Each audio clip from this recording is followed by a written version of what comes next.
Hey guys, at some point in this episode, my microphone just died, and so I had to use computer audio for backup. So for the last bit of this, it's gonna sound pretty shitty, and I'm sorry about that. But hopefully you'll bear with me and deal with my crappy audio, and I hope you enjoyed the show. Hey, welcome to Dollar Views, guys. It's that time of the year. It's almost time for a top 10 list.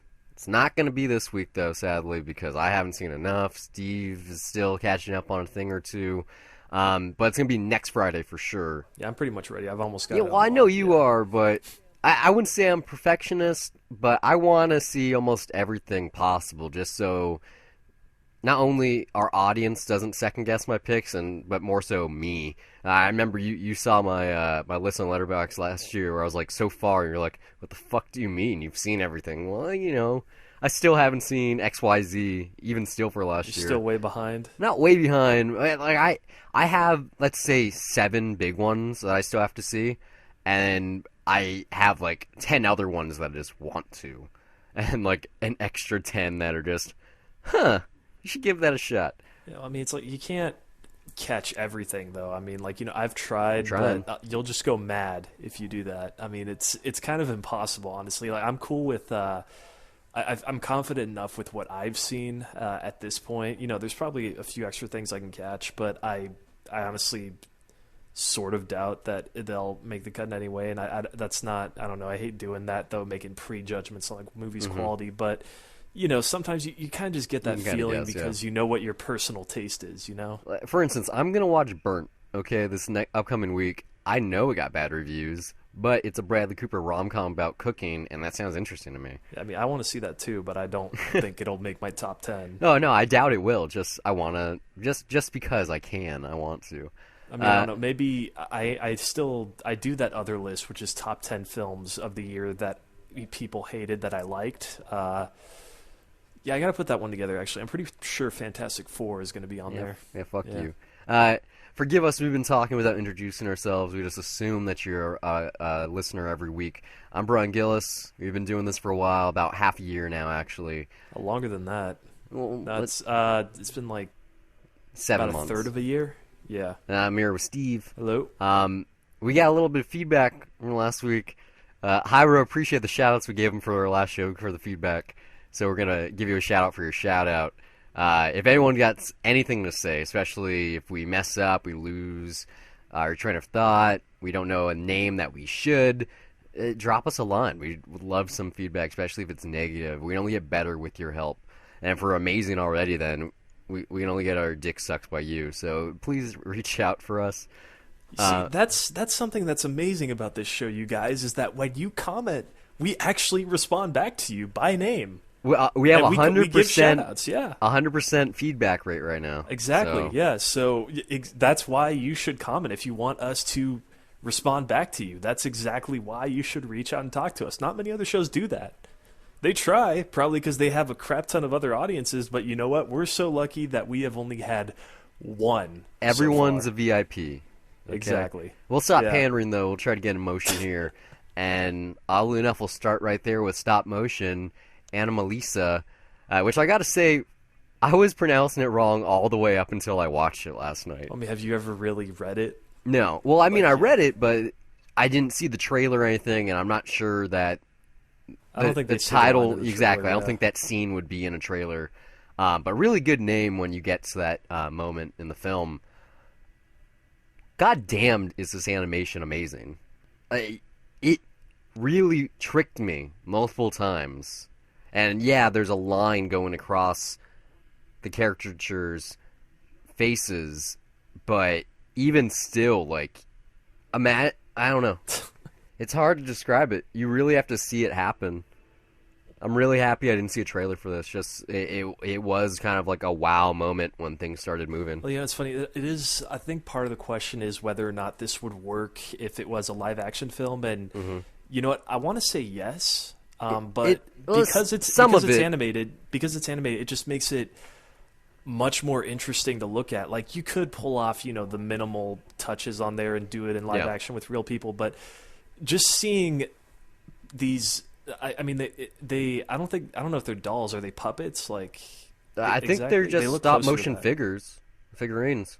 seeing them do the mundane, everyday, normal shit like that we do in real life, whether it's just walking down the hallway or just taking a piss or a shower, Fucking just smoking.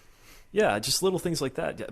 Making phone calls, pacing back and forth, practicing speeches. For some reason, that's just A lot more riveting. Really, yeah, it's interesting because you're seeing stuff that we do as people every day, but it's just that little twist on it that just makes it really interesting to look at. But there's also a thematic reason for why it's like that too, which really works. But yeah, I mean, I'm not. I don't want to overly praise this animation as other people have been doing because I mean, I don't know. Just for me, I feel like that kind of takes away from the overall point of the movie. But I like the reality that it creates. You know, we're lucky enough to have another stop motion movie this year, Shaun the Sheep, which is really underrated and really great.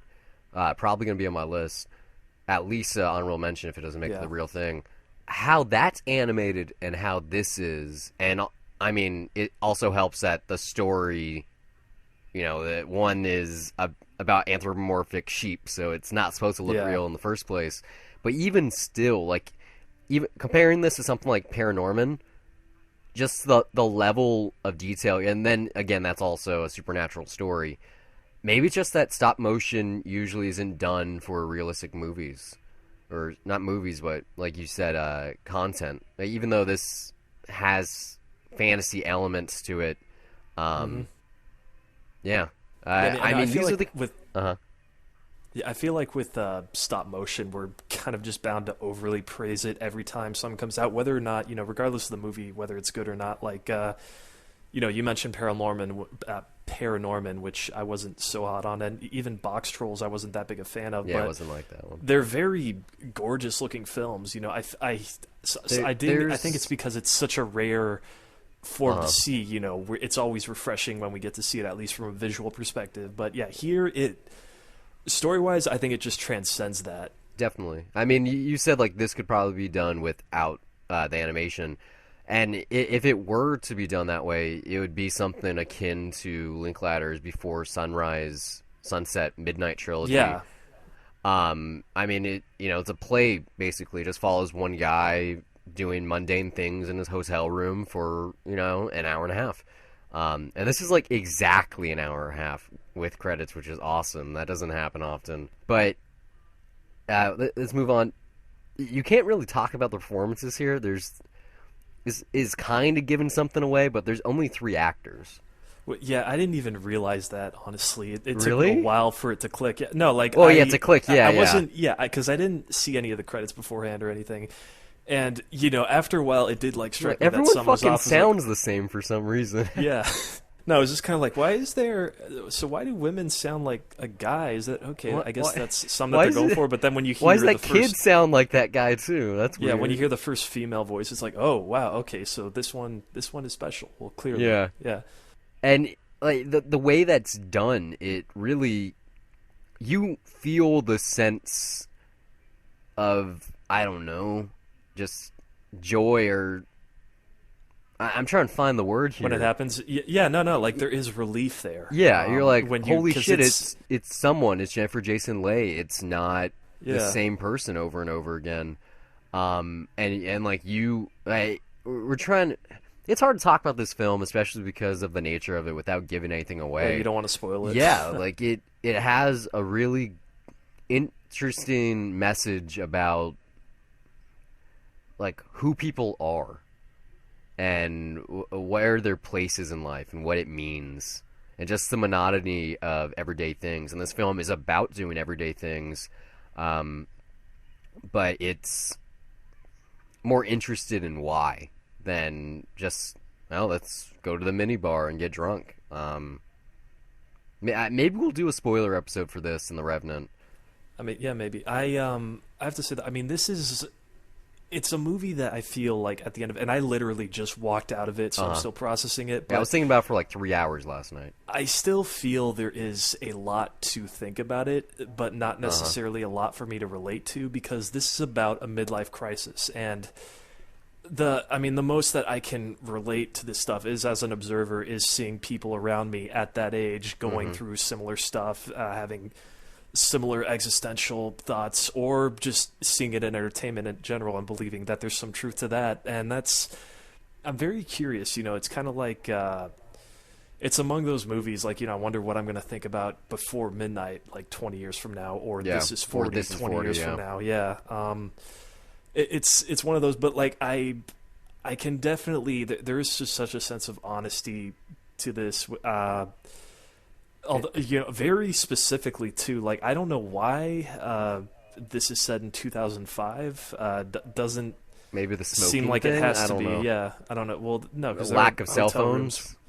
Yeah, there are hotel rooms where you can smoke. I don't. Maybe it feels weirdly specifically personal for that reason. Which, by the way, that they had that picture of Bush, that portrait. Is it just me, or did it seem like, I don't know, just like it was clearly it was Bush's skin, but it seemed like the facial structure and the jawline, like that was Obama's. I don't know. I don't even remember seeing that Am I the only picture. one that had that thought? I don't know. Yeah, I mean, you got it out of it more recently than I have. So I don't even remember this presidential portrait that you're talking about. We haven't mentioned this. We just assume that but this is directed by and written by Charlie Kaufman. It's an original work. But he was assisted by Duke Johnson, and I had to look the name up. I've seen his stuff before. He did the more oral stuff on Adult Swim, which is also stop motion, but like 15 minutes, and really interesting about this kid that like wants to do everything right, and he's super religious, but like he just fucked up anyway. And I know they're collaborating again on their next thing, which I'm forgetting the name of right now.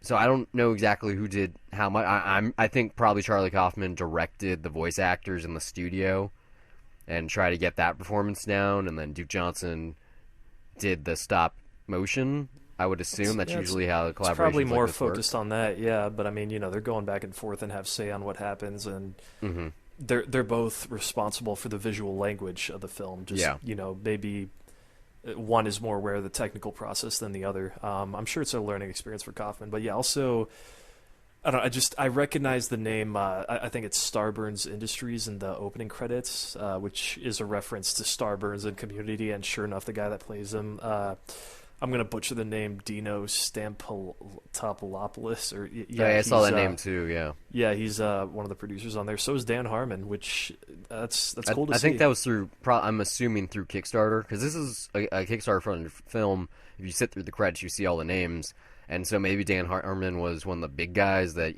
threw in $20,000 to get the full-on producer credit, but maybe he was just a producer in actuality too. It doesn't make a difference; it's the same thing.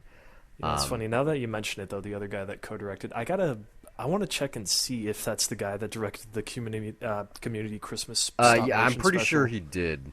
Yeah, because it sounds like if those are a familiar group of guys, then he would at least be involved in it. Yeah. Yeah, because I know that Christmas special is. There's amazing. the Abed episode, right, where he claymates everyone or something. Yeah, not where he sees everything in claymation. So okay. It's kind of a mental. Gotcha. Breakdown. Well, it's not. It's a really good special. If you should watch the show at some point and then watch that special. I'll look into it. If I don't know, we'll see. So yeah, we can't. A great movie. I'd buy it for $1. I gave it 4.5 stars. I didn't write a review. I just wanted to talk about it. Like I said, I think we should do a spoiler episode to continue this conversation, as there's so much to be said about it. But one of the really great movies, like it stood out for me, not just the way it looks, but like right up there with End of the Tour and the way you think about life and like what it means, and it's That's like really also, personal. I think it's a great movie to see with an audience too, if you can get a packed crowd, because it is funny. Oh yeah, it's definitely funny. Like and very fuck specific you, scenes. Fuck you. It's the same guy. It's worth seeing with a crowd if you get that chance. So luckily we watched a lot of the same stuff this week. We kind of planned it for 2 of them, but let's move to the really big movie this week, since it just got it's getting a wide release anyway right now. The Revenant. Yes. Birdman, swept the major awards besides actor. God damn it. Last year at the Oscars, Alejandro González Iñárritu. We knew that he was making something when he was getting all those awards last year. Now we get it. It's a reteaming with Lubezki. This is kind of like Anomalisa in the same way that you have to talk about the visual aspect because that's the most important thing. Like, I just, you know what? If Lubezki wins an Oscar for the third time in a row, I won't be surprised because, oh my God, is this movie beautiful, dude? Like, I mean, the theater that I saw this projected in 4K, and I went there specifically because of that. And this is also the first film shot on the Alexa 65.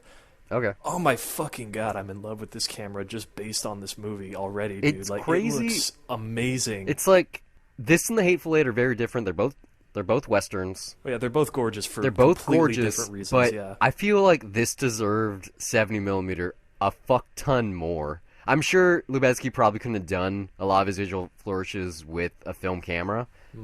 But even still, like when you compare the two, you're like, what do you want to see? 8 guys talking in a cabin, or this really gorgeous fucking nature revenge story where things are actually happening. They're not on a soundstage, you know? They're both beautiful for completely different reasons. I don't feel let down by The Hateful Eight not having that many wide landscapes in there. I mean, wide long takes and close-ups. I don't know. It was the movie that it needed to be. I mean, these are completely different stories. But very, very different stories, very different movies. But I think because of the Panavision aspect of the Hateful Eight's release and its 70 millimeter nature, like this film, in my opinion, deserved intermission a lot more. Like you would have been taken a lot more in, but maybe just they didn't do it that way. Inarritu, maybe he'll be influenced his next time around.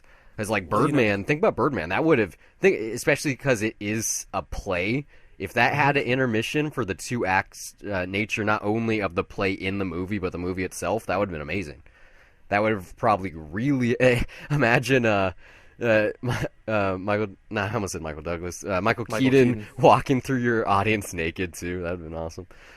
I mean, I don't feel the need for the intermission. I mean, specifically having it with the overture and the intermission and Hateful Eight, like, the movie.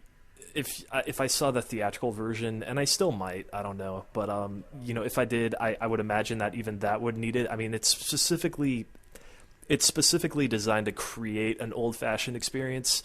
This, like, it feels new. Oh, definitely. Just down from the look of it, which I really can't wait to see what other movies are going to look like with this camera, and then I'm sure that they're going to get less and less amazing as more and more people are using it, and then they're using it for just basic sets and lighting in a very simple way, and then I won't be as impressed anymore, because I mean, even the Alexa wowed me one time, and now everyone's using it, so it's just kind of like, well, it looks like digital and video at times, but fuck, I mean, I mean, then again, you are talking about like arguably the best DP living. So one of them, yeah. I mean, one of them. I mean, this one thing I love. I mean, it has a Terrence Malick vibe through. I mean, it could have been a Terrence Malick movie for all you know. I mean, just the opening shot, it's very reminiscent of the New World following, just the water there. I mean, and also interesting fact, Jack Fisk is the production designer, which makes a lot of sense. Does he work with Malick?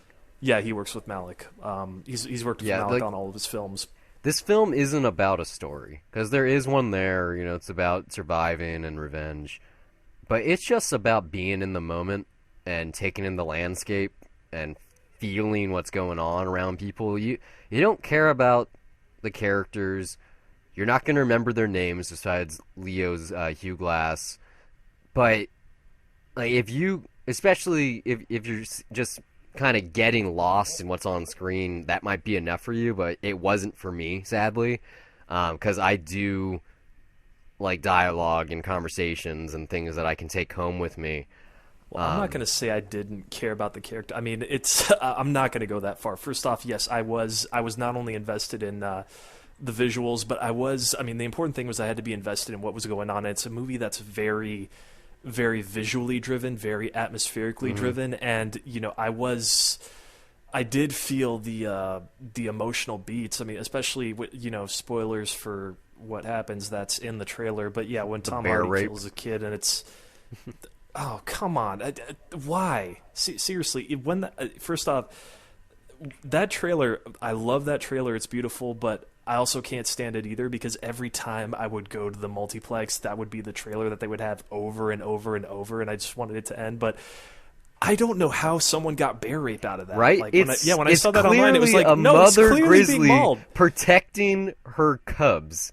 It is a Yeah, I mean, mother. and She has there might be, no like, genitalia, unless you could make an argument here. I'm sure there's probably like there's 2 no seconds where I'm bestiality. like, yeah, because I know that joke now, I can see like probably for a few seconds, oh well, that's a very suggestive moment of that shot, but no, that's clearly Chris not what's Rock happening. is gonna use that joke. Ricky Gervais is probably gonna use it too. Okay, yeah, probably. It's easy pickings and it's gonna It's get a good dumb. laughs. The internet is stupid. Which you're gonna hear me talking about that a lot today. I got a feeling. Oh, I bet, yeah. But Yeah, but everyone. what was I talking about? Okay, no. I was invested though. Still, I was invested in the performances. I just wasn't invested in the characters. Like Tom Hardy with his missing hair, riveting. The kid from We're the Millers, really good as a whiny bitch. Donald Gleason. Yeah, Domino Gleason. And in the few dialogue you get, like, you're like, oh, he's a captain. He fucking feels like it, But like we've already said, it's very Malick-esque. Like it. Yeah, but I mean, if still, you can with accept what that, Leo goes through, like, you can't help but be invested in that because holy shit, is that like just how. I How cannot visceral imagine it the is. physical pain in that. Yeah, I mean, I would just be like, no, I'm dead. But I mean, that's, I don't. This is probably one of the more intense versions of revenge I've seen. Just as far as how, it's tough to say, but I mean, just when you see movies where someone goes after revenge, just the motive and the like how strong how that will builds up. It's hard to. I hate this. Every time that there's a movie that I love, I feel like I have a difficult time in describing what it is exactly that I love about it. But yeah, when you feel a certain way though? about a movie, it's usually not because it's so good. It's a personal reaction. Yeah, no, it's that's why it's easier to be critical of movies Definitely. when you don't like them. Yeah, but I mean, but yeah, just. I guess I could compare this to some other revenge movie. I don't know, but it's I don't it's know really about just that. the I mean, physical pain. it's and, very one note, and I'm trying to Well, think it's- of it's something simple, comparable yeah. too. I mean, I don't know. You could.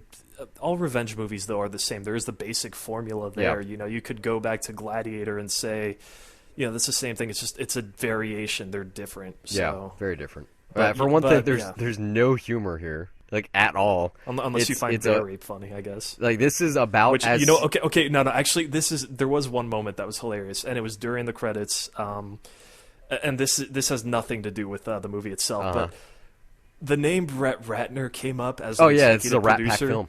Yeah, which I keep forgetting that's his production company. Mm-hmm. But someone in the row in front of me, and I was in a full theater too. They just shouted, "What?" Like they were in shock. Like Brett Ratner did something good. This is Rush Hour 4? Yeah, and there was actually like some collective laughter right after that. No, for the Rat few Pack had people a that knew really who Brett good Ratner year. Was. Yeah. Surprisingly good. No, he's a really good producer. He's Yeah. got his name attached to a ton of great stuff. I think he did Prison Break. But Don't you like. got anything I else? think what it was because I saw like no publicity for this, or not publicity, but I mean marketing. I'm not the biggest fan of Inaritu, but coming off of Birdman, I was expecting dialogue and characters, and this isn't that, and it's not bad. It's just it wasn't what I was anticipating, and so there was a learning curve of what I was getting and just how grim it is. And I don't know. I definitely think I have to rewatch this going in with the mindset of what I'm getting, but it's visually breathtaking in the same way that like the Good Dinosaur is, but for different reasons. yeah, I'm kind of on Inaritu. I'm the opposite of where you're at. Like I've never been Not a big Amores fan of Perros. his stuff. I've not seen Amores Perros. I've Check only it out. Seen, Loves the bitch, man. I've seen Babel, and I wasn't a fan. Yeah, that sucks. And Yeah, you see beautiful. I almost did, but from what I heard, I heard it would be kind of depressed. passable. And Birdman, I think it's it's a great movie on its own terms, but it didn't wow me. I don't think I'll see it again. But I respect it enough. And he made the movie that I wanted made. But I think for Inaritu, I have to give him credit here and say that at least between those three films, he's a guy that is not, he doesn't have a distinctive style necessarily, and he's not trying to repeat himself. And he got the fucking money before he even won all the Oscars for Birdman. He was he already got shooting this much shit. money. Yeah. He got this much money to do a fucking $100 million art film. Like, I think that's incredible. That's not the main reason why I love this movie. I think maybe part of it is that there is that Terrence Malick vibe there for me. This is not as abstract as that, but and I am a fan, of all art films. Like Malick is an easy one for me to connect with. Like I don't connect with all art films. Like David Lynch, I'm not that big a fan of. But I think this is just I don't really know. That could accessible. That's my gateway in. This is very accessible art film because while a lot of it is driven through the visual aspect of what's going on, when it gets time for the confrontation at the end, not just the emotions that are on screen, but the fucking beating of the drum. It's like the drums return from Birdman. It pounds away at you so much. You're like, fucking do it, do it, do it. Like you feel the moment in your chest. Like it's crazy. Not only that, I love how freaking like just raw or just like how not inconsequential, like how just not how the violence just kind of happens. Like it's not like what is the frontier moment. Yeah, no, I mean, but it's like just things happen. Like there's like a simple throwdown of an axe, just like chopping off fingers. That's like well, it just happens. It's not like a close up where it's tied, and you're supposed to feel like ooh, like it just happens like it's nothing. Like a head doesn't explode because someone got shot across screen. Shit just happens. Like, and it's really there's just that sudden shock of like, it's not the moment's not going to slow down for you in a dramatic Hollywood fashion so that you can take everything in and know exactly what happens. Like, no, it just in the blink of an eye, right there in front of your face, and you gotta get moving. I mean, I love that about this. It really helps just create this atmosphere in this world. Like, nature is a fucking bitch. You think it's weird that we've talked this long about this film and we haven't mentioned Leo once? You think? No, we did. I didn't. Not specific. I mentioned his physical performance and how freaking just how he suffered. I mean, yeah, the visceral nature of his torture. Yeah, but, that's. I mean, yeah. Do you think he's gonna win an Oscar for this? I don't. I think he'll get a Golden Globe. If he does, then yeah, I think he definitely deserves it. I don't know what other. It's not like he does a bad job. It's just I don't know if the Academy is gonna give him his first one for this. I don't know. I think this would be a good one. It's a very physically demanding role. People talk about like he got hypothermia, he was eating a bison liver, he got raped by a bear, like all this shit, and like just look at his hair and his beard. Like he committed to the role. I don't like. I think it's a memorable movie. I wouldn't necessarily say it's a memorable performance not for me anyway. Like I said, I gravitate towards characters that I relate to and dialogue that I enjoy or people that can make me laugh. Like David Lewis in Anomalisa, or Anomalisa, actually. That's how you pronounce Anomalisa, yeah. I mean, like that is a different performance, but I think it's definitely it would be earned if it happens. I mean, it would be earned. It's a great acting job. It's just I don't like given how the Academy votes. I wouldn't be shocked if he got snubbed on a nomination, to be honest, just because of the Academy. I mean, I don't, for what is the best performance of the year for me, I don't think it's going to get nominated because that film has not been getting any Oscar attention whatsoever. Which? The End of the Tour. Oh, I think Jason Segel's getting nominated. I hope he does. I hope so, but I'm not, I'm just not hearing anything. The only person that I've heard talk about is Mark Duplass so far. Yeah, which he said that's the film that stayed with him of all films this year. But I saw that tweet today. I got one nitpick that I have to talk about. Sure, I got a lot. But well, the depiction of the French in this movie, and it's not it's not a cultural thing. Yeah, I'm half American, half French, and that's not my problem because. I get there always has to be some side that's vilified. That's for the sake of storytelling. That's a thing. But to the extent that they make them awful in this, it's way too far. And this is one where I kind of really just wanted to. I don't know. It seemed like lack of confidence because there are subtitles throughout the movie, and then you see. I'm not going to say what the scene is, but you see a sign with words written in French, and there's no subtitles. that sign was not even subtitled for audiences in English, and I looked at it and I was kind of like, well, that's because what is written on that sign is fucking stupid. Like, you're really, really going way out there to just make them horrible, horrible people. I mean, that's I don't know. I thought it was. I wouldn't buy this one for $1. It's not for me. I wouldn't recommend it for most people. In the same way that it's hard to recommend a Malick movie or any art film for that nature. Like, if it doesn't strike a chord with you, if there's not something that resonates with you, it's hard to really say go watch it.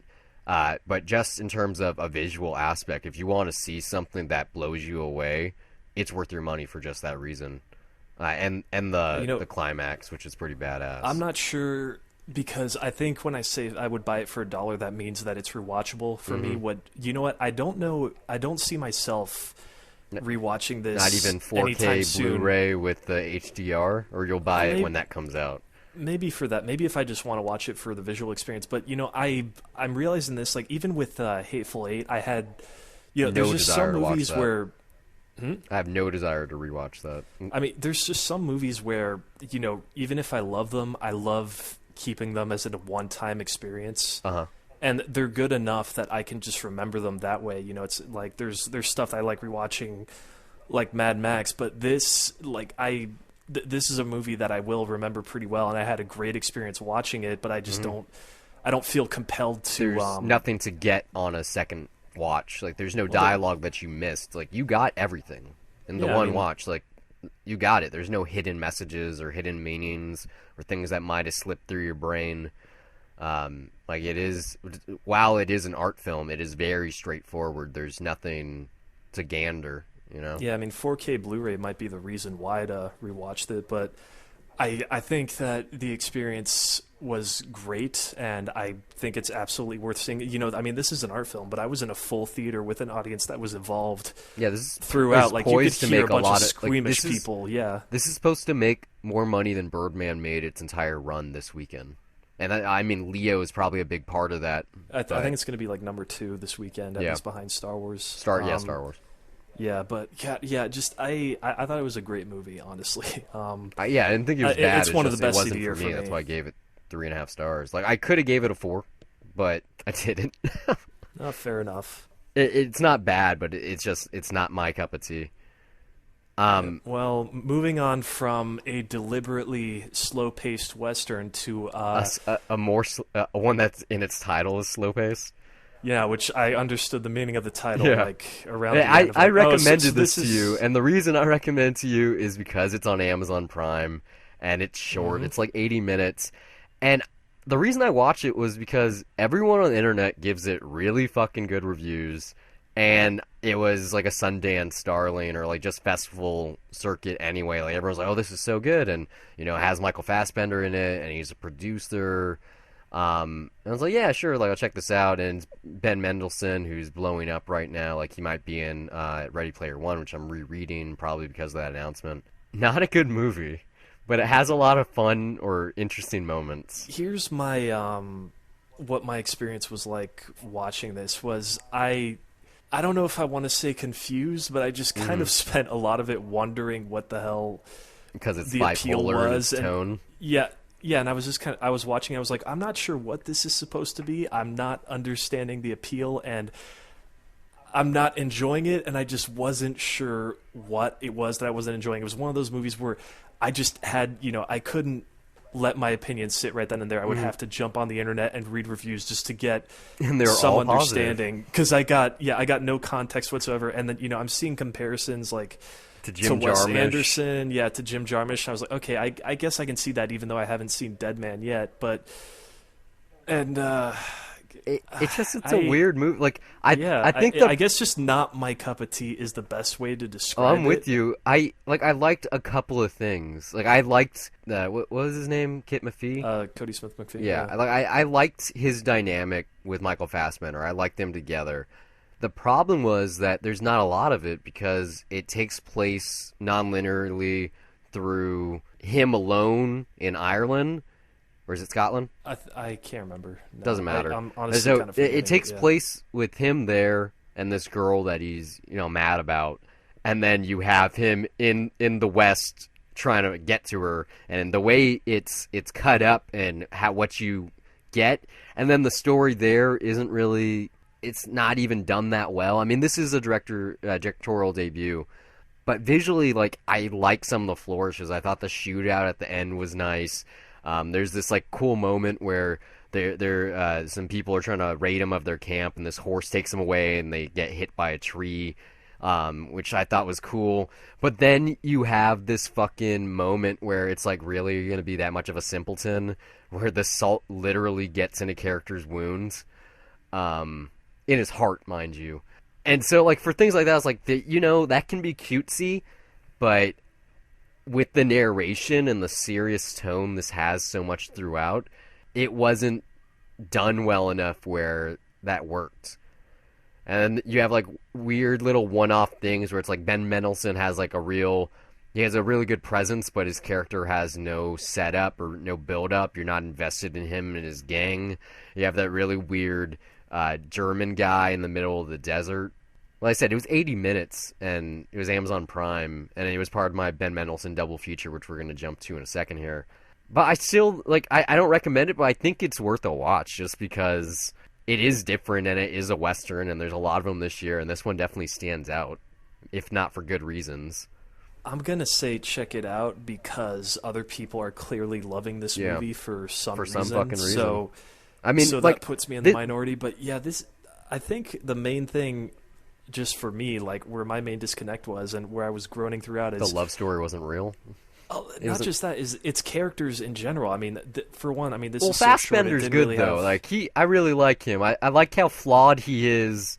And he had a good presence, but it's not much of a character that I cared about whatsoever. And I mean, honestly, by the time that you get to that final voiceover, where he really pretty stupid. much says the entire point of the movie, Yeah. or what I think is supposed to be the entire point of the movie, then it just kind of ends, and I'm just sitting there going, well, that's it? Okay, what a fucking waste of time. Like, it's not a good movie, but it's not. I didn't think it was bad. Because it was 80 minutes, I think, like, it just worked. But yeah, I think you guys gotta check this out because seriously, like, everyone on the internet fucking loves this thing. Like, I remember Slash Film saying, like, this is one of the movies you should look out for this festival circuit, and it's on a lot of people's top 10 lists. It's bizarre. I don't know. I think the Wes Anderson comparison is probably the one that sticks out the most to me. Just because when I feel like I'm reminded of stuff like Grand Budapest Hotel when I'm just thinking of how weird this is. You know, when you randomly have the Swedish kids in there, which is brutal when they're introduced, but then they're still there for some reason, and I don't know. Just and then I don't know. There's a bunch of other odd stuff that's in there, and I don't know. It's I just don't know. Like walking, not my comedy, not my taste. I don't know. I mean, when I think about like some of the stuff, like in the moment, I didn't get it, but like right now, I'm thinking about it. The fact that this kid, among the things he packed was like a full-on like China tea set, and he's going through the Wild West with that. Like, it's pretty funny now that I think of it, but I didn't laugh in the moment. Like, I laughed at like one or two lines here, like one or two moments. Like, it's not a funny movie, but like it's going, like you said, for that weird indie tone. Well, I don't know. I think this director, like, I think his next project is going to be a big step forward, or at least I hope so, because it seems like he understands. I don't know exactly what he understands, but I believe he's going to get another movie, and I think that it might be good. And I think, maybe for me it's dry humor, because Jim Jarmusch is like, I like Stranger in Paradise, but that's a movie that took me more than one viewing to like, and in general, most of his stuff I didn't find to be that enjoyable. But maybe it's just the deadpan humor of that, and maybe it's just deadpan humor in general. Maybe that's the reason why I don't think Arrested Development is funny for me personally. But I guess that's just it. Maybe it's just my sense of humor that just isn't fitting with it, and I don't know. Am I supposed to be laughing at these guys' misery? We don't know. Kind of like a Coen Brothers movie. You should check this out, especially if you have Amazon Prime. It's free. Yeah, it's free. Let us know what is wrong with us? Let's move on to the other Ben Mendelsohn movie, which is also on Amazon Prime. It's an A24 flick, Mississippi Grind. It's directed by Anna Boden and Ryan Fleck, who are best known for doing Half Nelson, and Sugar. Yeah, and Sugar. I haven't seen Sugar. What's the other thing they worked on a couple years? It's kind of a funny story. Yeah, which is a really interesting coming-of-age movie because it takes place in a suicide ward. But it's adapted from a successful book. I really like this movie. Really, like a really solid road gambling flick. Like, kind of in the same way of, not The Hustler, but I have to assume The Color of Money is like this. Or, a little bit Kingpin is like this, too. It's like, you got these two schmoes, they like making money, or they're addicted to gambling, rather. And so it's like, let's do this stop, this stop, this stop, and try to get a big bet. I think this movie's just all about Ben Mendelsohn and Ryan Reynolds having great chemistry. Oh, so you really like this movie? I didn't love it, but yeah, like, I really liked it up until the last 25 minutes. I really did not like it. In fact, I thought it was pretty mediocre. I think it's just because I'm really just kind of sick of seeing gambling movies. I mean, I think about When's the last time you saw Gambler, one? which I saw. Oh, well, I didn't see that for a reason. That's one which is not that great, but it was it was fairly passable. There's also Rounders, and I mean they have that very Rounders. similar. Yeah, I know you do. Rounders is good, but they all have that very similar style, just that feel. Just that look, I think, I don't know. I think it just greens are kind of like seem heightened for colors, and it has that America feel. I guess I don't know what it is, but just it felt very like the chemistry is there, but the way that friendship starts, and in fact, I like the way it starts. It's just where it ends up. Even if it's realistic, like, I don't know, it didn't grow organically for me. Honestly, I got the vibe that this was going to be one of those movies about two gay guys just getting in a relationship. I would have been way more interested. I seriously got that vibe, but then you find out if that worked, that could have been about good. about the ex-wife and the girlfriend. I mean, Yeah. I thought like, oh wow, this is why it's getting 90% on Rotten Tomatoes. Hey, this is I guess I can see it now. It's also another thing. It's Anna Boden and Brian Fleck, and Half Nelson is one of my favorite movies. And I mean, the Broken Social Scene honestly, score I had alone. no idea. Yeah, I had no idea that they made this. I didn't find out until their names came up in the opening credits, and that's when I got really excited. That's why I recommended it. I'm seriously just I feel let down. I mean, even between this and It's Kind of a Funny Story, which isn't bad either, but it just they feel like two very conventional movies that don't have characters as rich as what was in Sugar or Half Nelson. To me, like I there's good stuff here, but I saw this today, and I'm forgetting about it so quick because Anomalisa was just far more memorable to me. And you mean Slow Anomalisa? West is just Anomalisa. Yeah. I know. Anomalisa. It's how I've been pronouncing it the whole time. Yeah, me too. It's very, very standard, very formulaic. I like standard and formulaic though if it's done well. But I don't feel like I have rich characters to go with just because the gambling addict that has family problems that's just kind of washing their life down the drain. I feel like it's the same thing. I see that in every movie based on the subject. It's definitely a by the numbers movie, and it doesn't bring anything new to the Ryan table. Reynolds' character is the most interesting one because he's betting just for the fun of it, and just he's because so he likes charismatic because it's Ryan Reynolds. Yeah, but I mean, then that's the thing. He's got the most interesting background or the most interesting motivation, but he's just Ryan Reynolds. So that's it. Like, there's not I mean, much depth beyond that. I watched another one of his movies. We're going to talk about that next, or I'm going to talk about it rather. But I think this is his best performance in a while. Definitely better than Just wait till Deadpool. Yeah, but I mean that's a passion project. But this is way better than Selfless. Like, no one's talking about that piece of shit. Yeah. But yeah, I love him as an actor. Like I don't love everything he's in. But, starting with Van Wilder, like I don't know how many times I've seen that movie. But, like, seeing him in something where he's actually good, because he's good here. Like, it's not just so much that I like him, but anytime he's talking, I'm like, what are you going to say next? Like, do something good. But, like I said, like, the final act of this movie, the last, 25 minutes or so, they just a lot of things happen. They don't really set up well. They're not explained. It kind of goes against what you've assumed of the characters, and it doesn't fit like their trajectory, even at the end, really. And I had a problem, like you said his ex-wife earlier, like when there's that confrontation, I literally was talking to the TV like, no, like fucking shit. Like I felt betrayed as a watcher of where it was going. But for some reason, maybe it's this story about two strangers, or like I said, just their chemistry. The fact that it's Ben Mendelsohn and he's really good here, and he's gonna be good for a while. Like he was the dad in Startup. Did you catch that? Yeah, no, I know Which who is Ben still Mendelsohn is, yeah. probably the most underrated movie No, I of mean, last year. That movie's fucking amazing. I mean, he's been, I don't know if he's necessarily breaking out. He's been in a lot of stuff. He hasn't had a lead role. He's really on that there's Animal Bloodline show Kingdom. on Netflix. That's kind of his breakout right now, I think. I mean, there was Animal Kingdom. Yeah, I forgot that he was in The Dark Knight Rises. Like, Yeah, it me actually too. took me a long time to realize that. And I'm surprised. Like, I think I found out a year after he was in it just by looking in IMDb that like, oh shit, that was him. But yeah, I mean, for some reason, I think this is a mediocre film, but it's getting a lot of positive reviews, a lot of positive feedback. So I mean, at the very least, there's people that think it's good. But I do think gambling movies just tend not to be my thing, or I feel like they're just all too familiar. Like, I don't think Yeah, they all Rounders lump is together. bad, but yeah, but I think Don't splash the chips, man. I don't think Rounders is bad, but then there's some good dialogue in there, and John Malkovich going way over the top was probably the highlight for me. But Ed Norton, I felt you're even badass. then, yeah, I always have an ace up my sleeve.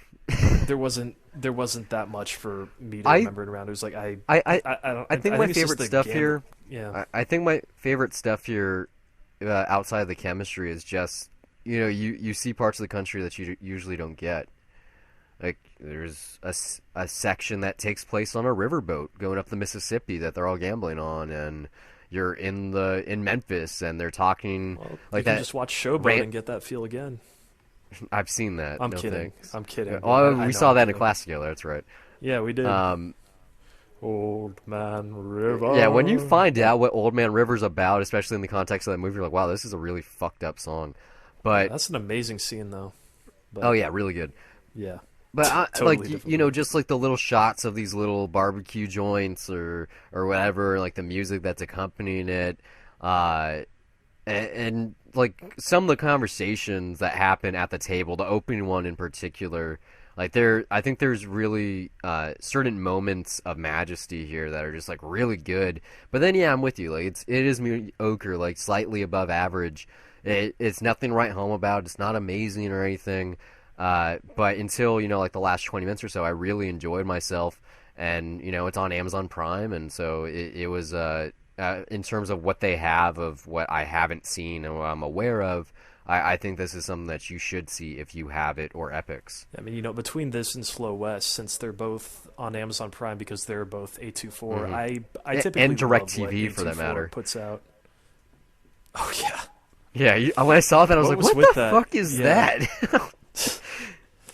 No, well, but I mean, yeah, I think I'm a fan of whatever A24 tends to put out, or so at least I guess on principle, even if it's not something I enjoy that much, then I recommend people check it out anyway, because they put out movies that would otherwise not really get made. You wouldn't really get many Ex Machinas or End Which of the is Tours. sweeping without award them. nominations. Yeah, That got nominated at, where was it? BAFTA. No, well, yeah, but like something else, and Room got snubbed, and they're both A24, and there was like a big thing on Twitter, like, what the fuck is? Oh, it was like production design or like something like that, and people were like, huh, what? Like, no one cared about Ex Machina. I mean, it's on my list. We'll be talking about that next Yeah, week. everyone cares about Ex Machina. It's the dance but- scene. I mean, when I made jokes earlier, I'm not the only one. Or like people were like, "Oh, you got to see Ex Machina because it's the pairing of the Star Wars characters." Like, I think that's very valid now, and I think a lot of people are going to see it because of that. Just it's like, well, I really like Poe, or I really like General Hux. It's like, well, then fucking watch Ex Machina, Inside Llewyn Davis, and About Time, and you'll really love them. Yeah, no, Donald Gleason having a hell of a year. Oh yeah, well, with less. the I Revenant didn't. Also. I think he was skippable in Brooklyn. Brooklyn, yeah, but I mean, well, he's in a bunch of Yeah, 4 movies that are really very good. well So, regarded stuff. Yeah, so yeah, I wouldn't buy Mississippi Grind for $1, but I think it's worth a watch. Um, like between this one and Slow West, I pick Mississippi Grind. Like it's just because it's a better movie. But it's a little bit more of a time commitment. It's like 20 extra minutes, and like I said, those 20 minutes at the end aren't good anyway, in my opinion. But yeah, we just wanted to watch some new stuff since we are usually disjointed. We're on the same page here, which is fun.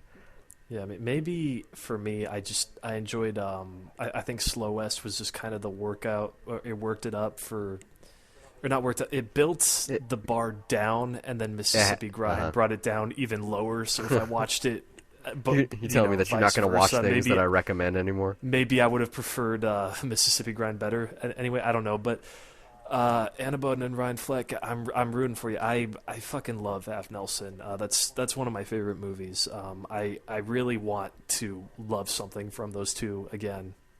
Here's hope into the future. So yeah, I did a Ryan Reynolds. I was trying to be cute. I did Slow West, and because Ben Mendelsohn's in that, I watched Mississippi Grind, and that's him and Ryan Reynolds. And because that's Ryan Reynolds, I watched The Voices, which is also him. I was doing like round robin. Have you heard of The Voices? You know what this is. That's the I think so. That's the one where he hears animals talking to him. Yeah. Or, I don't know, So something like that. it's really bizarre. I actually wrote a letterbox review for this because I don't know, and I don't really do that much anymore. At least they're like one sentence or like 5 words. This movie's really interesting. It's kind of like Doctor Doolittle, the remake, meets Henry Portrait of a Serial Killer, and then it's directed by the woman who created Persepolis, Marjane Satrapi.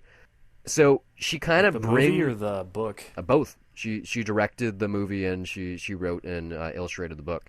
Well, I didn't know books. that. There's 2 of them.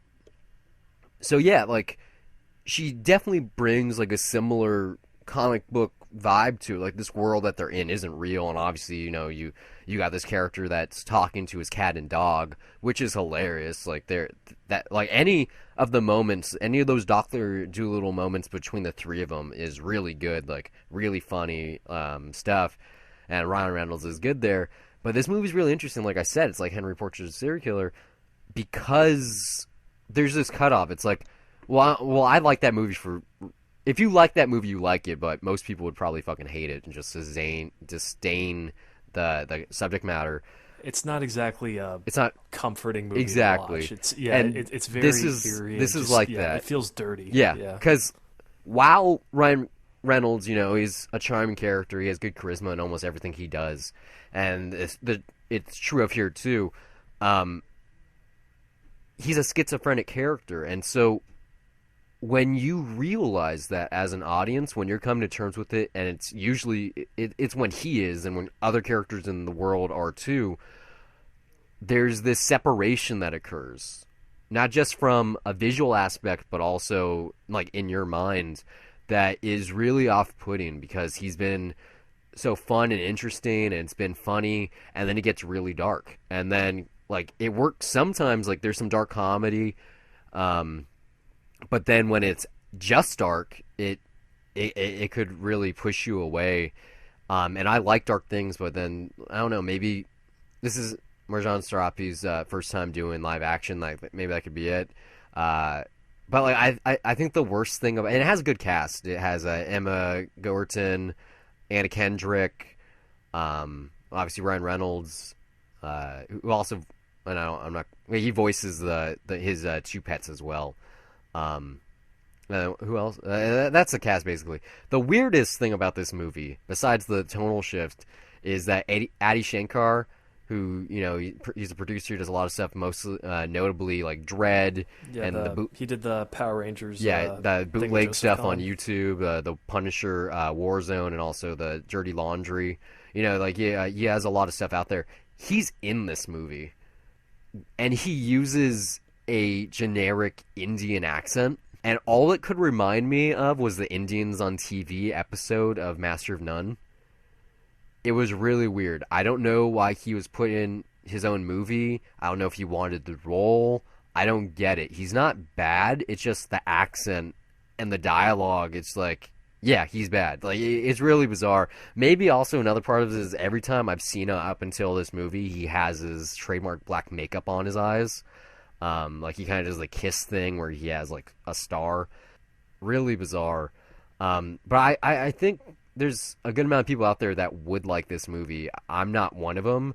Like it was really fun. Like if someone did a cut of this movie and you cut out all the stuff that is hard to stomach, and that's not people getting murdered or anything, but if you did just the fun stuff where it's literally shot a certain way, you only see the character through a certain tint, then I think like universally everyone would like it. And then you have the other stuff, and the character, like who he becomes, and then it's hard to recommend. But it's definitely, if you like darker stuff, if you like Tim Burton, or like I said, Henry Portrait of a Serial Killer, like it's definitely worth a watch, especially if you love Ryan Reynolds. I didn't love it, but there's something interesting about this, and this is on streaming too. It's on Epic, so I believe that might mean it's on Amazon. I didn't search for it, but yeah, it's definitely an interesting movie. And like I said, I hope there's a supercut on YouTube of just the animals talking, because really fucking funny. Like was laughing really hard, which didn't happen much this year. Moving on, you saw another Western. If 3 wasn't good enough, or 2, I guess. Right. Well, I guess while Ryan Reynolds is listening to animals telling him to kill people. You're trying to make a segue here? Yeah. Someone else was dancing with them? Is that what you're going? No, Kevin Costner is he's just happy dancing with wolves. He's just having a good time with two socks there. That's so bad. That's what I got. I mean, we left Westerns. I had a great segue there. How could I go back? Yeah, I saw Dances with Wolves, which could have been a Dead to Cinema episode because I haven't seen it, but yeah. Oh yeah, but you made it clear that you had zero interest in seeing it. And I was just kind of like, okay, well, fine, I can just do that one on my own. Because it's like 3.5 hours, right, or 3 hours? The one I saw, I told you that I had this on VHS, a cassette tape, and that's why I was just standing there. And it's one tape, but, right? Yeah. Oh yeah, it's not the full thing. But it's the 3-hour cut, which is the theatrical cut. There's another. Like there's the extended cut or director's cut or special edition, whatever that it like hit Blu-ray, almost 4 and hours. It's 4 hours long. Like, and that's why I had to watch it on tape, because on Blu-ray you can only see the long cut. I think on Netflix, even when I wanted to watch it on there, they had that special edition cut, and it really it's interesting reading about it, is that they basically wanted to show more of what they did in kind of like in a Lord of the Rings extended cut kind of way, but then Kevin Costner would later he claimed that he had no involvement in it whatsoever. So I just thought, oh well, okay, if this is that's not the movie that won Best Picture, won all these awards, so no, I'm just going to stick with the version that did. And the version that did, I think, is well deserved for quite a few reasons. I guess let me get on the backlash, or what I think the backlash is mostly associated with. Let me get this straight. In my assumption, this is very much an Avatar type story.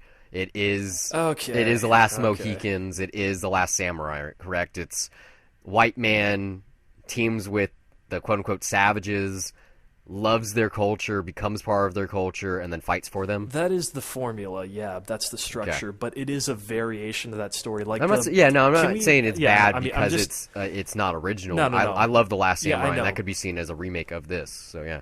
Yeah, I mean, but just I don't know that. I still like Avatar, and so I think the criticism of it's Dances with Wolves. Yeah, we've talked about this. We're talking about this on 2 cents. Like we're on the same page here. Yeah.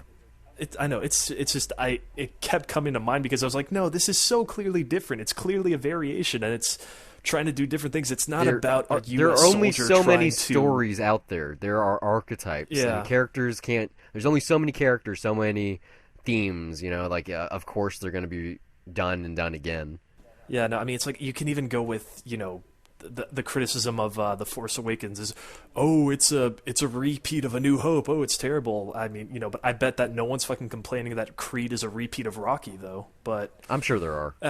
Whatever. But back to Dances with Wolves. It's funny because I thought I would have seen the.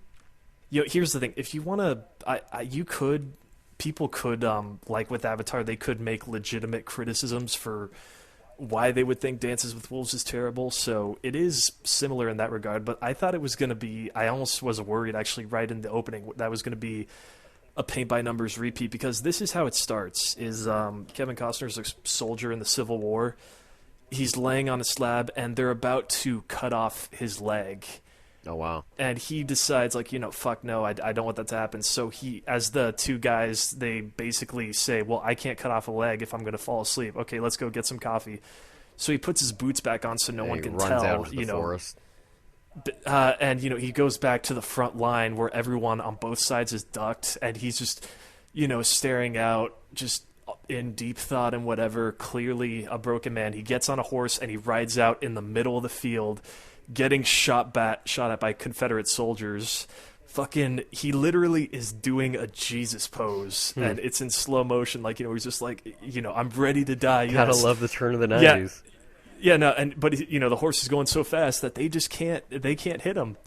And as he's like about to get shot by the one guy that seems to be like the ace shooter on the Confederate side, that guy just suddenly gets shot in the face as the Union Army is just charging at the front lines, and then, hey, they take the guy, and then suddenly, Kevin Costner's down again. The general goes up to him and is like, he's like, please don't cut off my leg.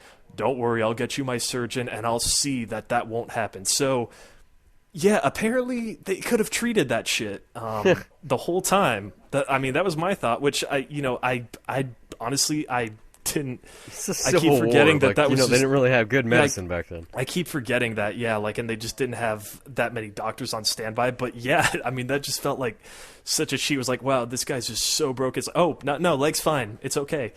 Then he later goes to a post, or he has to be transferred to this one fort in the frontier. And the guy, the officer that's doing it, I don't know if this is supposed to be. It's really weird because the guy is like clearly crazy. I think it was just really weird watching, and he just kept calling him like Sir Knight or something. And it's tough to explain because it really is just weird, and it looks like I thought I was scared the movie was going to be terrible. Like literally when Kevin Costner gets his orders to go to where he wants to be assigned to, actually he doesn't. He wants to go to a nicer fort, but he's sent to a place where he has to be on his own, which is convenient for the story. And as he's leaving, the guy just stands up. He's like, Sir Knight, and then he looks at him and he just looks down. He's like, I've pissed my pants. What? And there's nothing you can do about it. Awesome. And Kevin Costner's just kind of like, oh, okay. Academy Award-winning dialogue. Yeah. It's a weird scene. And then literally, as he's getting his ride off to go to his fort, this guy kills himself in his room, at his chair. And are you telling me the reason why it's a good movie, or what is this? No, I'm telling you that the opening is like, this is the first 20 minutes, and it's so weird. Like, when a movie's 3 hours, you can do whatever the fuck you want. I know, no, but like the opening is, I'm honestly convinced that the opening is pretty terrible because it makes no sense. Like, this guy just shoots himself, and they're just kind of riding on like, okay, like I'm not exaggerating it in any special way to make it seem like it has more of a negative slant. Like, unless they're trying to like be historically accurate and saying, oh, Union colonels were messed up or what. I don't know. It was just a weird ass fucking opening. Like that line, I've pissed my pants and there's nothing I can do about it. That's an actual line from the movie.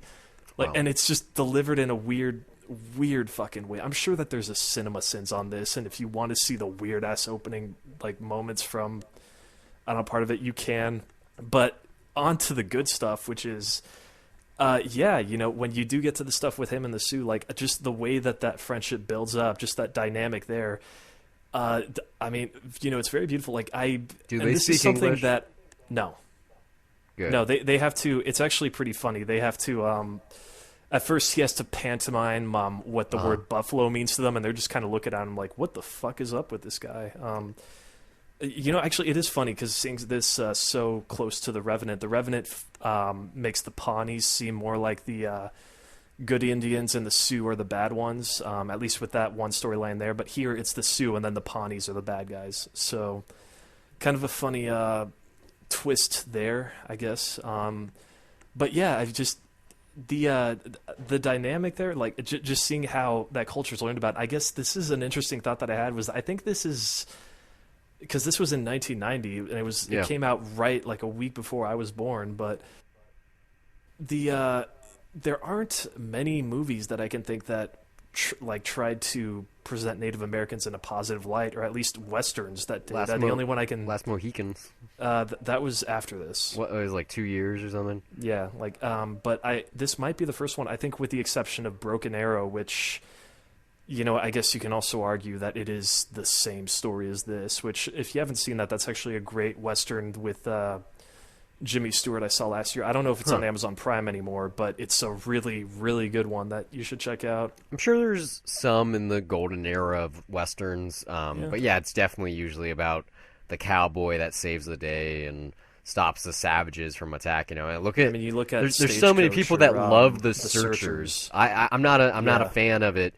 That whole movie's about fucking kill all the Indians, bub. But it's also, John Wayne's clearly also racist. Oh yeah, it's not. And I have a feeling that most people that love John Wayne are racist too. I haven't seen many of his films, but the one that I really like is The Man Who Shot Liberty Valance, because he's not an asshole. Yeah, that's a great one. Yeah. No, there's a ton of great ones, but this was really much better than I expected. I think it's definitely kind of like Titanic. It feels like it has that slice of 90s culture to it, or pop culture. It's a huge movie. It made a ton of money. Yeah, obviously, it swept the Academy Awards, but then on top of that, it's Kevin Costner, who was a huge bankable star, directing something like this as his first movie. That's debut, insane. Yeah. How did he get the bankroll for that? And he wrote it, right? Yeah. I think he produced it as well. Like, what's funny though? He won this over Goodfellas, and I find it funny that that's so sad. Scorsese he lost his very first much deserved Best Director Oscar to Robert Redford over Raging Bull. Yeah. And then the second time that happens is over Kevin Costner, and they're both from actors. What was Casino? That are making their first. Casino too? I don't think he was nominated for Casino. No. Yeah, Casino's his best film to me, but I don't think that. Goodfellas and Casino, I get them both confused in my head when I think of scenes, like the slicing of the garlic. I'm like, which one is that? I know it's Goodfellas. It's like, I don't know which one if I didn't think about it. No, but seriously, isn't that funny though that he lost? Both of those are big iconic movies, and he lost the Best Directing Oscar to two actors making their debut films. It happens. Which do not stand the test of time. Imagine if I love Ordinary People, but imagine if Warren Beatty was the same age as Scorsese. It probably would have happened a couple other times. The Academy loves, because the majority of the Academy is actors and actresses, right? Yeah. And so they vote for their own. There's not many directors and DPs in there. It's such a flawed system. It's just it's almost as bad as Electoral College when it comes to presidential elections. Well, hey, it's a club. That's basically what it is. You were in a movie once. We want you. We want your votes. Here's some free movies. You can't vote for everything. I can't. I don't know if it's true, but I remember reading stuff about in particular the best documentary category where. Some of the you don't have to vote. You don't have to watch the movies for the big categories. You can just cast your ballot. There's no way that you prove that you actually saw something. You go. There were anonymous someone voters that it. Just said some people. I remember reading a headline. An anonymous voter just said, "Oh, I just voted for 12 Years a Slave for Best Picture because it seemed like the most important one." There are people that did that, which. But it's a good movie. I think that Oscar was very well deserved. That's a great movie. That's the worst reason to possibly cast that vote, though. I love it too when the Academy tries to right their wrongs. For instance, it's Dennis Hopper losing in Blue Velvet, so they give it to him for fucking Hoosiers the next year. Are you joking? I have a feel. I haven't got to Spotlight yet, but I have a feeling that they're gonna gift Michael Keaton the Oscar because he didn't get it for Birdman. Yeah, well then they would snub it from Leo again. Fuck it. He's young I don't enough. Know. Okay, Michael Keaton. I don't know if you can give him. He deserves something. One. Batman deserves something. Give it to him. I think Leo has gone through a lot more. Hey, Leo got a candle shoved up his ass, so I don't care. Deserves way more. Was that what next you're gonna say? It was real piss in the mason jars in the Aviator? It probably was, to be honest. Maybe. Like, But yeah, no, can Dances with Wolves though. can you even recommend this movie since like everyone that wants to see it probably has and it's won so many awards? Yeah, Like, I think that's the reason why I if you haven't seen haven't, it because it's like a moot point to really have an opinion when something's so revered, I mean, especially a controversial one. If you, I do think it is I felt it was a great movie. It was a great epic western, though. I know that you prefer, Last you know, Samurai, something. Yeah, and you prefer something with, you know, colorful characters that you remember. Like it's like this isn't like. I don't think the characters are as rich as something like you know, when I introduced you to Kingdom of Heaven and you were like a little trepidatious no, to watch I that. really fucking Yeah. like that though. Yeah, no, but you were Yeah. approaching that with caution because you were like, yeah, you know, 3 hour epic with overture, and you know, like you told me you don't really like that stuff that much. Well, Orlando Bloom was so good, and like that's his I mean, best but these are movie. He's so good at like I need to see Elizabethtown, especially because I liked Aloha so much. I should just check it out. But like, it's his best movie though because he's- of the director's cut. Just saying, if you watch yeah, the theatrical cut, it's I very never stock. plan to watch the Yeah. theatrical version. Yeah, But like all that stuff that you like is missing in the the theatrical cut. fact that he's finally not a whiny bitch, because like even Legolas is kind of whiny. Okay, obviously, What about Will Turner? Bill Turner is well in the first one anyway. No, I'd say determined, not whiny, but Sure, but naive, but not whiny. he looks like a little boy. He acts like one, basically. Yeah, like look at him in Troy as Paris. You know, That's a little bitch, yeah. yeah. She's mine. Help me, brother. Anyway, yeah, back to this. Dances. I mean, yeah, no, you know, history says that this is a great movie. Like, it's not. You know, I don't think it's one of the greatest movies of all times, but At the time, I'm sure it was really good, especially in terms of race relations and being an allegory for getting along with people of different creeds and learning from them. Because that's what the story is, like, you know, learning from savages. It's kind of like dropping your racial divide, you know.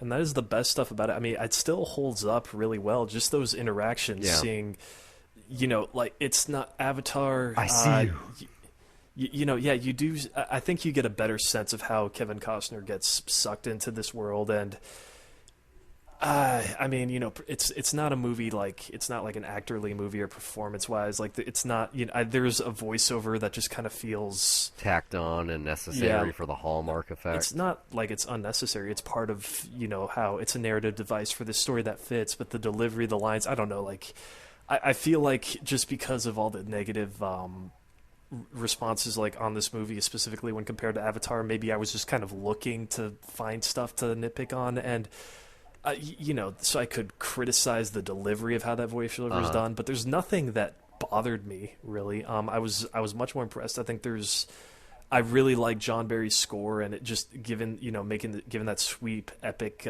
feel, like Western feel. Dean Stemler's photography is beautiful. The sequence where they're wait, but you where saw they're this on Pan getting- and Scan, right? yeah. Okay, just making sure. Okay, but yeah, here's the thing. It is shot on anamorphic, so even more information's getting cut off. But back then, when they were doing that, like some of those turned out to be better, you know, because they had that in mind that they would have to frame stuff knowing it would be on TV. I mean, there was literally one shot that I know was supposed to be wide where they literally had to pan. Literally over. Pan, yeah. Yeah, like, and I hate that effect, and it bothers me. But no, there was only one, so I could still. You know, I mean, I grew up watching a ton of shit on Pan and Scan, so it's like I can still appreciate what little, at least I'm getting. I'm not getting the full effect, but what I am getting out of the image, I'm grateful enough that it's there. So it's not a bad scan. You know, there was never a moment that distracted me, making me think, oh, this image is obviously cropped. But yeah, it's definitely, if you haven't seen it, I think it's worth checking out. And I'll probably watch it eventually, just because like there's a part of me like we did it off air. Maybe I'll try to do it for an audience eventually. You know, I list all the Oscars in order, not all of them, but a good number of them.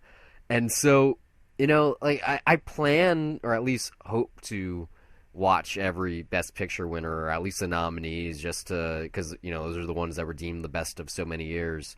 And it is a good starting point to see things. And it's just, I think my apprehensiveness is, as you know, I don't like epics.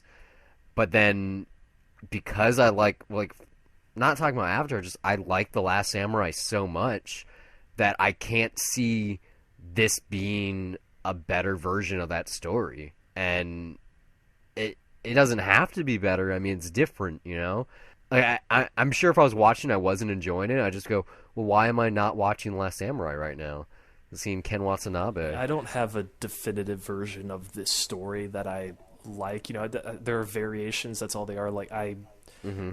the only reason why, like, if there was no such thing as the internet to make these comparisons, I might have the thought come to mind, but I would never ever think of it as a problem. And that's just me personally. But this, you know, it is. I would say for the sake of history and it's worth checking out. There's a lot of entertainment value. I mean, yeah, this is a 3-hour film, but it really moves fucking fast.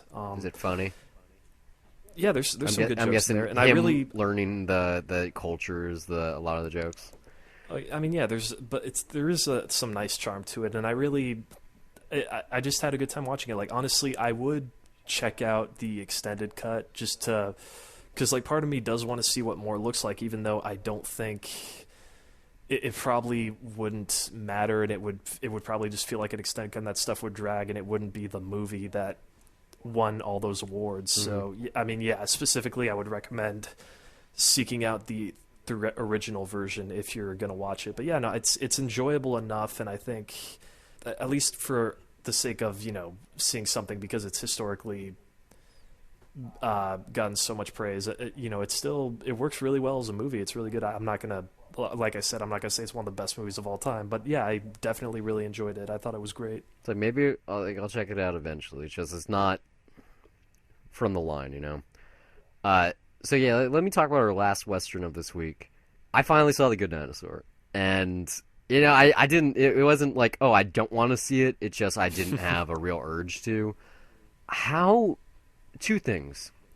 I'm expecting you to hate it right now. How didn't Pixar market this well enough for it to make money, and how is no one talking about this?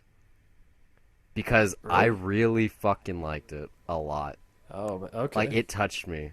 Like, I was expecting to be the sole person to defend this no, movie. like, it was really good. Like, not the first 15 to 20 minutes when they're setting up the story. I did not like that stuff at all. It was, you've seen it 1,000 times, you know what's going to happen. It's just like The Lion King, kind of. You didn't like the birth scene with the eggs hatching? I like that. I like the literal first I love moment all those of the film. little things, yeah. But I'm saying, like, after they're hatched and everything up until Arlo, up until Arlo goes on his adventure, you've seen it before. It's a Disney movie, you know, like it's very much so The Lion King. The movie itself is very much so The Lion King, except instead of Hamlet, it's just a Western. But let's see, I love The Lion King though. That's one of my favorite. Well, I do movies of all too. time. But I'm just So, saying, yeah, like I Disney, liked seeing that they stuff. should know that their audience has seen The Lion King. You know, like don't make something that seems very similar. But like I said, after those first like 15 to 20 minutes, I couldn't get enough of it. I loved it. Like the chemistry between Spot and Arlo, like at their adventure, how fucking beautiful this movie is. And I saw a screener. Like I didn't go to the theater and see this in 3D, which I have to imagine was amazing.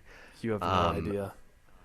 Like I think I know I went on about The Revenant, but I think that this is my favorite looking movie of the year. Oh, it's like, gorgeous. Yeah. And I mean, I can't really say much here because you've already talked about it twice on the show. And I agree that hallucinogen part is really weird. Like, see, I don't know. I find that stuff funny. Like even the humor in this is very weird and dark for a lot of people. Like there's no, I like the humor though. It was good. Did you like the decapitation moment? Well, I don't know. Like even still, like I was watching. That's the whole a clip online too, waiting for so someone to get their head cut off, and I don't. I may have overhyped that. Yeah, but, like I didn't catch theaters, anything. I must have missed it. I might have blinked. I don't know. You don't know what it is? No. Are you talking about the wing getting like cut? Like what are you talking about? I'm talking about when he pulls, like he just bites the head off the bug. Oh, well, Yeah, the yeah, I beagle. don't care about that. I thought you were Yeah, talking about no, like an that's actual character. a head gets taken disembodied. Like So that's a pretty big deal. No, there was like shocks and uncomfortable laughter in the theater both times. Like I know that pissed off that's quite a weird. few parents when that happened because it's.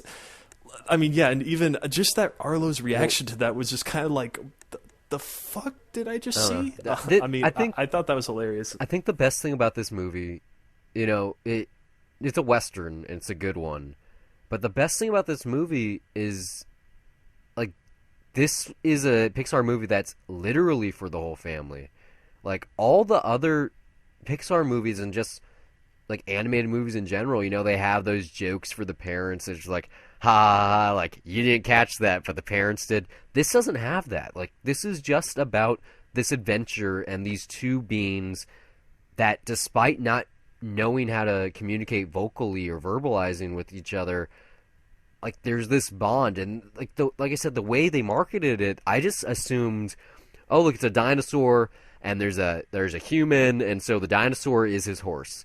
And in actuality, it's the other way around. And Hmm. it's so powerful the way they do it. Like I got really emotional at the end, and like it was just a great journey. I love the T-Rex herding stuff with Tom Elliott. That was on Sam Elliott, Yeah, Sam yeah, Elliott. Sam Elliott. That was an amazing You're the one that voice. butchers names, man. I'm Jesus. sorry. He's great on as good. What's his I name? feel so bad about getting names wrong at the beginning of this episode before we Hey, recorded. I was I was talking about directors, okay?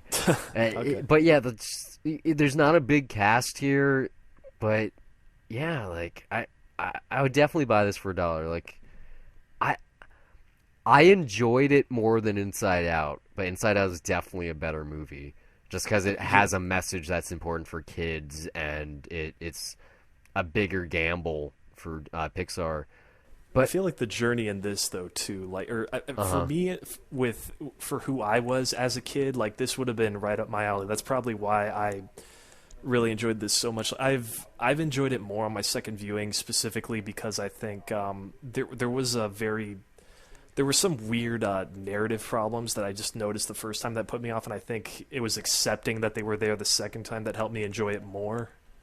There's one specific. Well, there's no point in really hiding it because it's a Disney movie, and people die, and it's specifically Yeah. it's a It's like I it's a said, it's very Lion big King. death, and just the way that happens is like, well, Well, there's no I scar to force it to happen, but yeah, no, but it's just kind of like I think I can kind of accept it because, like I said, this has a classic Disney it has vibe, a Western vibe and too. Like that could have easily yeah, been a son out in the wilderness tracking something with his dad, and his dad died, and then he has to take care of the family. Like, but the way that it's handled, the way that it's said is just kind of sudden, and you're not really, and you there's just there's it just no. kind of happens, and it's like, They don't oh, even so, think okay, so about that it. He's just happened. like, oh, the rest of his journey has to, like, he doesn't cry for 5 days or anything. Yeah, no, I mean, so yeah, the second time I saw it, knowing that was there, I was able to notice a few more subtleties and seeing the stuff that they were going through. But yeah, it was just that really put me off the first time. But But I don't, like, I'm thinking about it right now. I don't even know why that was necessary, to be honest. Why couldn't they just do this, okay? When Arlo is protecting the whatchamacallit, the silo, kid, right? oh yeah, And Spot is in there. Why couldn't he have just fell in the river with him right then? And then there would have been a much more powerful moment when he returns home and he makes his mark. Like, his I dad would have think been proud of him. Instead, they're going for the Disney angle, or like he's forced into his journey only because his father's dead, and he has to try to be the man of the family, even though his brother's already better equipped at that. I I think it's kind of a common thing, but I don't know. There's just you've seen it before. It was the Mufasa thing. Like, you've seen it before. yeah, Like, I don't mind it. I don't know. I'm a sucker for it. I guess I felt I it was didn't mind it, but earned. like the best thing about this movie was the chemistry between Spot and Arlo, and Oh yeah, the family. I didn't give two shits about them. Like, I cared about the T-Rex family more than them, to be honest. I cared about the pterodactyls more than them. Like, like fucking every character more than the family. I didn't care. It wasn't about them. Like, I was connecting with this kid on his journey, learning that fear isn't a bad thing, and like getting over that. And maybe because everyone can relate to that, and like it's similar ground to Inside Out, whereas that sadness, you have to accept sadness as a part of life. Like this one, it's like Batman Begins does a similar thing, and I'm sure there's other It's also examples. it's overcoming fear. Yeah. Yeah, it's like become like fear isn't a bad thing. It lets you know that you can only be a hero because you're doing something courageously. Like everyone's scared. It's about what you do in that moment to combat it. Like a really good message for kids, especially today, where they're probably just sitting at home on their computer or Too afraid to go outside. yeah, like just on their tablet, too afraid to try anything. I don't like peanuts because my friend's allergic to them or whatever, and I don't know. It just it could have definitely been a better movie, but what's there, especially like I said, after those first 15 minutes, like the opposite of Mississippi Grind for me, it's just like magical. Like it was Pixar taking a big risk making this, for the most part, silent Western, and like a really fucking good one. Like I've seen every Western this year now. I've seen obviously The Revenant, Slow West, fucking Ridiculous Hateful Six. Eight, Ridiculous Six. This is the best one by a mile, and in my opinion, Ridiculous Six is the second best. After Revenant? No, after the Good Dinosaur. No. I mean, or before Revenant, really? Yeah. Wow. Shit. I enjoyed it more. The Revenant's a better movie, definitely. But Netflix has already announced that that's their most watched movie ever. It was fucking asinine. Yeah. I didn't like things in the middle. If it was cut better, if they got rid of a lot of the fat, I think it could have been a really good movie. It was really fun. But yeah, like this movie, it's not going to be nominated for anything. It's not. I wonder if Anomalisa is going to get nominated for Best Picture or Best Animated Film. Probably both. I think it will. Yeah, they can fit 5 into that slot now. Yeah. So usually I don't, but I don't know. I don't think Good Dinosaur is going to get that much love. It isn't. It's not going to get nominated anywhere. Like that's what's sad. And it was a flop, and it's kind of like, oh, Pixar, you fucked up. And that's what I'm saying. Like, what did Disney do? How did they market this wrong? Like, I think it's a matter of when this was released, honestly, because the marketing got me in. I don't know. Maybe it goes beyond the trailer, or maybe it's just a burnout from other animated movies. That's what I said on our other episode when we were talking about this the first time. Yeah, no, I mean, I remember just seeing that trailer in front of Pixels, and I was just kind of like, and they had the that Monsters and Men song in there, and I was just kind of like, fuck, like I imagine all it took was 2 minutes to take me back to childhood with something that was not even an established property, and that's fucking, to me, that's incredible. Like, I know why I love this movie, but I do think if I really have to think about it, Inside Out's probably it is a better movie, yeah. or it's if not the better movie, it's at least the truest Pixar movie in that. That's what I'm saying. Everything that this Pixar is does, a big gamble for them, and they lost, obviously. Yeah, I mean, this was more of a Disney film though than a Pixar film. Yeah, I mean, I've said that. I like that it has that classic Disney vibe, and I think that might be where a lot of the critical disappointment is at least coming from. But yeah, there are definitely flaws, but there's so much beautiful stuff in the animation, and not just so the much backgrounds, but I mean, yeah, just the character animation and just the performances of the characters in there, like, and God, like I mean, yeah, there's like those emotional beats being done specifically through the characters, just visually, the way they're without looking any at each dialogue, other. like. Yeah, God, that one scene with the without saying what it is, with the sticks. Good, like I think that's my favorite sequence of the year. Like it's amazing. Yeah, fuck you, Inside Out. Your emotions couldn't get me there. No, like Inside, like I didn't, like that's the big movie of the year. Oh my god, okay, well, fucking Bing Bong, Bing Bong. Like yeah, okay. I've tried rewatching Inside Out. I don't really want to for many years. I've tried, but I just can't get into it now. Like the most I did was there was this thing that came online of the 15 minutes without the stuff going on in their head, and that might have been a more powerful thing for me. But even then, that didn't work because you could tell the scenes where it's like, oh well, this thing is happening because someone pushed a button at this moment, and then they inexplicably they just kind of switch emotions or whatever. But yeah, but whatever. Inside Out's Inside Out. Other people love it. Fine. Definitely, like I said, I'd buy this for $1. Please watch this movie. Like maybe on home video, it makes enough money that it'll encourage Pixar to continue to try new things because like you have to learn from failures, you know, and I hope what their message that they took away from this wasn't don't cast voice actors that no one knows with and small characters and like the mains not They talking never to one. cast voice actors that people know. They never market it like DreamWorks where they pump up the celebrity names or anything. Well, they don't, but you know, the majority of Pixar films, or like you could argue every Pixar film, does have like AAA talent at the behind the main characters, and here just some kid. There's Frances McDormand. There's Jeffrey Wright. There's Steve Zahn.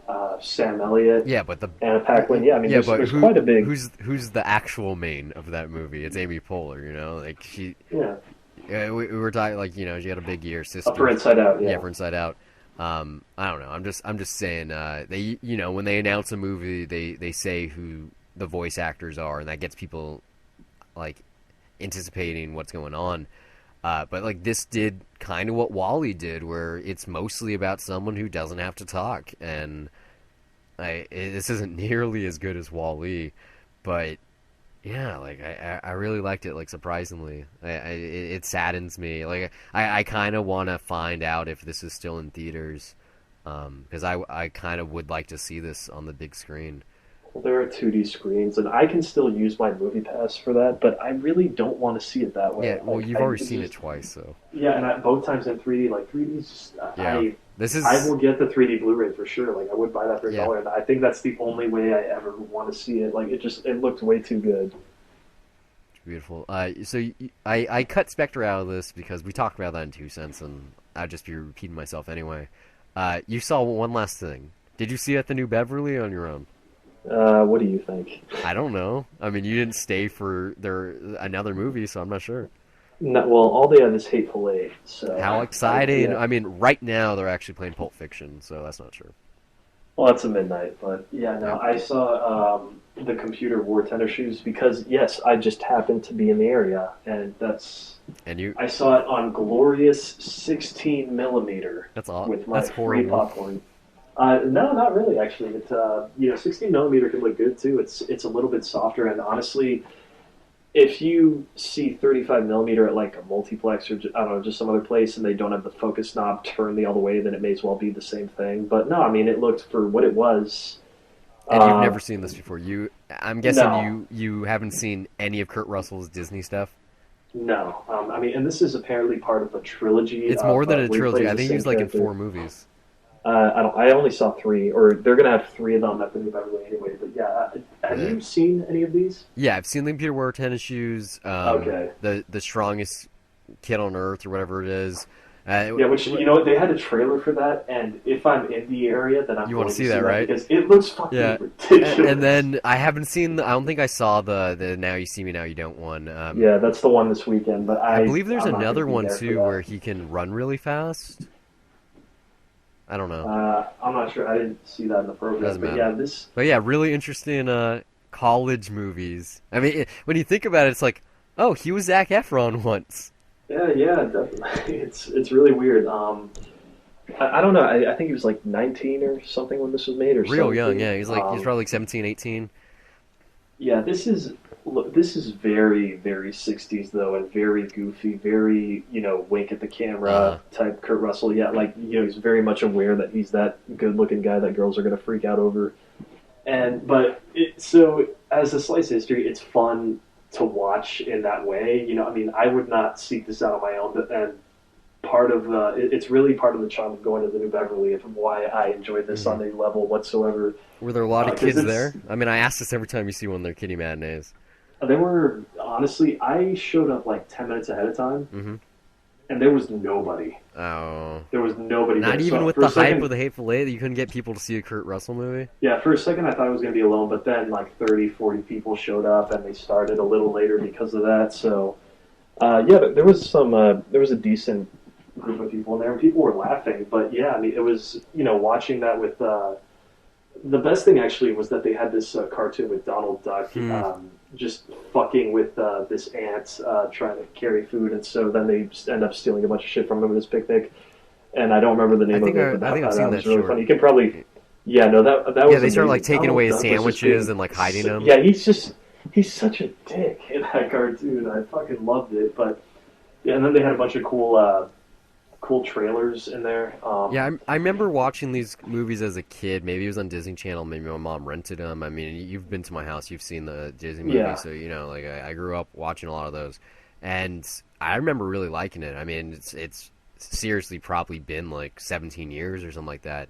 But yeah, I'm with you. Like, real 60s, really fun. Like, if you like Batman from the 60s, you definitely like this. Same kind yeah. I of mean, no, humor. this is definitely that tone. I mean, they even have Cesar Romero in there, and Oh, he's the bad guy, isn't he? he's yeah, he is He's the like the bad guy. mob guy And trying to steal the formula or whatever, or use them for a gambling rig or something weird. he has his gambling ring, and he's using that. Well, what it is, we haven't even talked about what this is about. Is that Kurt Russell basically goes in to take a part of a supercomputer or something, and then he gets And he electrocuted. becomes a supercomputer. Basically, I can yeah. I can ace all my math tests.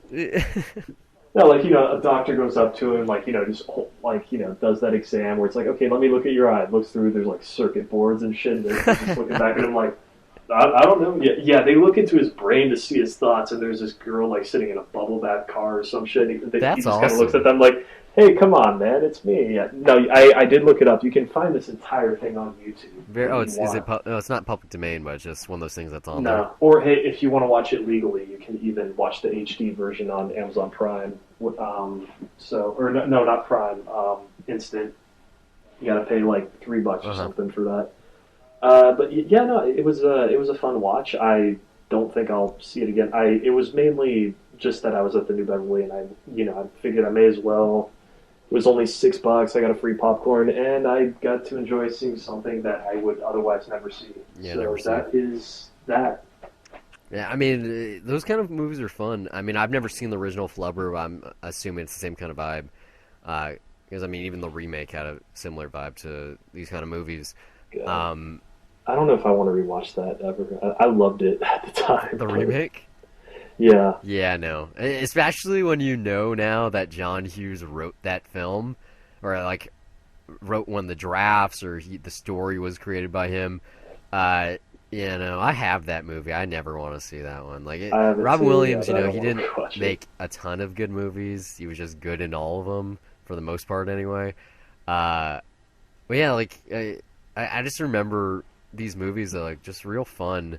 But you have to be looking for that vibe with like everyone's happy all the time and trying to just smile, and it's campy and it's a Technicolor, and they're like it's fucking Herbie the Love Bug. It's a talking Volkswagen Beetle and stuff. Thanks for listening, guys. I hope it's been a pleasure. Well, that was weird. That's the actual recording that came to mind.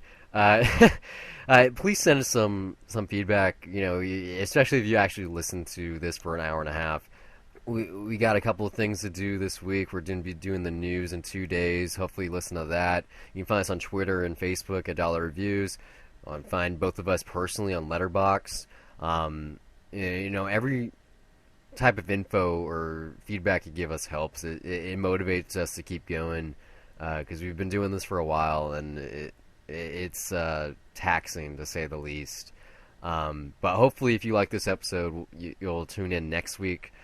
We're all over the place. iTunes, SoundCloud, whatever. Just search for us. You can Google us, Dollar Reviews without a space between it. That's all I got to say, really. Hope you like our top 10 list next week. Hope I don't piss you off. All right, have a good one.